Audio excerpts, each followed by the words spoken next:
कुछ बातें होती हैं अतीत की जो हम नहीं भुला पाते हैं। बहुत ही परेशानी होती है उन बातों का सामना करने में भी।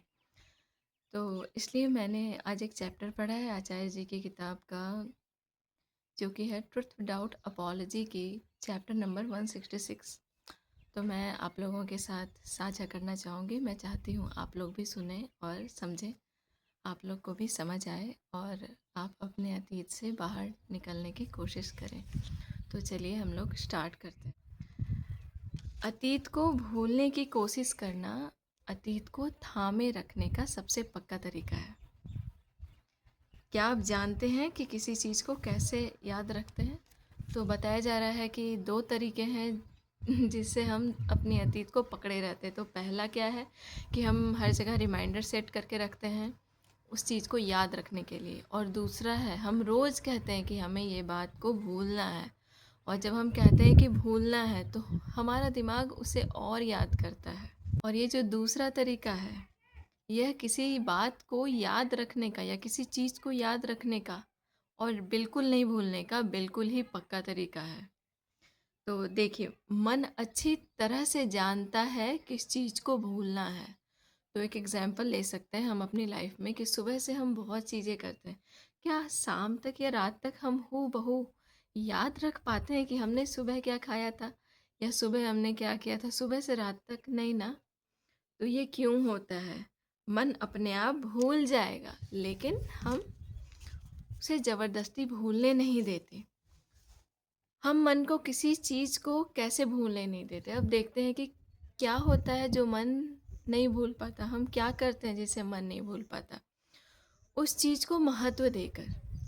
जिस पल आप किसी चीज़ को गंभीरता से लेते हैं, अगर किसी चीज़ को बहुत ही इम्पोर्टेंस दे रहे हैं, तो वह मन में और भीतर और गहरी दर्ज हो जाती है।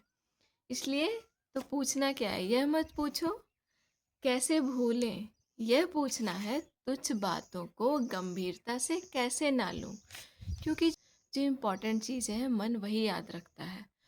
तो ये हमारा काम है कि कैसे हम किसी चीज़ को इम्पोर्टेंस दें, या किसी चीज़ को अगर भूलना है तो इसको इम्पोर्टेंस ही नहीं देना है।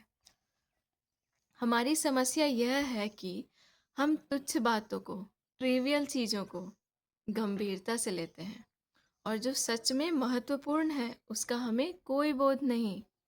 इसलिए हम सारी बेकार बातों को याद रखते हैं। यदि आप किसी बहुत ही महत्वपूर्ण काम में डूबे हों, तो क्या अतीत आकर आपको परेशान करता है? यदि आप किसी विशाल काम में लीन हैं, तो क्या सच में कुछ भी चीज़ें याद रहती हैं? बिल्कुल भी नहीं। बस काम में डूबे हैं तो काम करते हैं, कुछ और चीज़ें और बिल्कुल तुच्छ चीज़ें तो याद रहती ही नहीं हैं। तो आगे देखिए, अतीत कब हमला करता है। अब ये देखते हैं कि अतीत कब हमें याद आता है, अतीत कब हमला करता है। अतीत कब हमला करता है? जब हम जो महत्वपूर्ण है उस पर ध्यान नहीं देते, उसके साथ उपस्थित नहीं होते। तो क्या करना है? पता लगाओ कि क्या महत्वपूर्ण है और उसके साथ टिके रहो, उसके साथ चिपके रहो। हर पल यह पूछना चाहिए, क्या महत्वपूर्ण है? और उत्तर चाहे जैसा भी लगे, आंसर चाहे जो भी आए, उसका सम्मान करना है। अपने आप को बेहोशी में नहीं रहने देना है, नशे में नहीं छोड़ना है। जब भी लगे कि हम किसी चीज़ में डूबे जा रहे हैं तो पूछना है पूरी ईमानदारी और पूरे विवेक से, क्या यह चीज़ सच में महत्वपूर्ण है? यदि यह महत्वपूर्ण नहीं है तो अपने आप छूट जाएगी। किसी ने पूछा, आगे है कि किसी ने पूछा, यह कैसे जाने कि कोई चीज़ महत्वपूर्ण है? तो जानने के लिए एक और प्रश्न करना है, किसके लिए महत्वपूर्ण या किसके लिए अमहत्वपूर्ण, किसके लिए इम्पोर्टेंट और किसके लिए इम्पोर्टेंट नहीं। तो इन दोनों के केंद्र में कौन है? मेरे लिए इम्पोर्टेंट या मेरे लिए अनइम्पोर्टेंट?